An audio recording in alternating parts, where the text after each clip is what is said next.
নমস্কার বন্ধুরা, আজ আমি আপনাদের কাছে একটা মালপোয়া রেসিপি নিয়ে চলে এসেছি। খুব টেস্টি একটা রেসিপি, মিষ্টি রেসিপি। আমি কেমনভাবে বানাই আপনারা দেখতে থাকুন। মালপোয়া বানানোর জন্য আমি 1 কাপ ময়দা নিয়ে নিয়েছি, হাফ কাপ সুজি নিয়ে নিয়েছি। তার মধ্যে আমি কিছু মৌরি অ্যাড করেছি, হাফ কাপ চিনি অ্যাড করেছি, আর কিছু কাজু বাদাম কুচো ওর মধ্যে অ্যাড করেছি।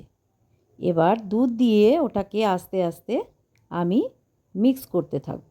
আবার কিছুটা দুধ দিয়ে ভালো করে ওটাকে মিক্স করতে থাকব।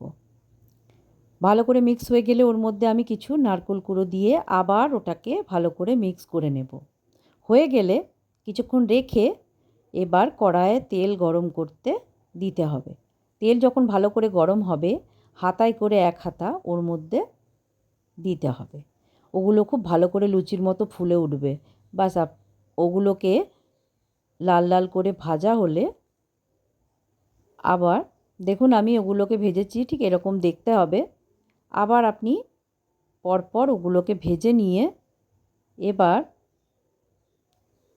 একটা পাত্রে তুলে নিতে হবে। ঠিক এই রকম দেখতে হবে। এবার আমি একটা চিনির চাশনি বানাবো। তার জন্য আমি 1 কাপ চিনি নিয়ে নিয়েছি আর 2 কাপ জল নিয়ে নিয়েছি। এবার চিনির চাশনিটা ভালো করে যখন ফুটে যাবে, তখন আমি ওর মধ্যে কিছু মৌরি অ্যাড করে দেবো।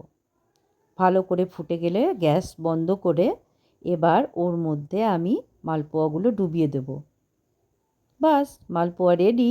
এবার আমি প্লেটে কিছুক্ষণ পর তুলে নেবো, নাহলে ওগুলো নরম হয়ে যায়, বেশি নরম হয়ে যাবে।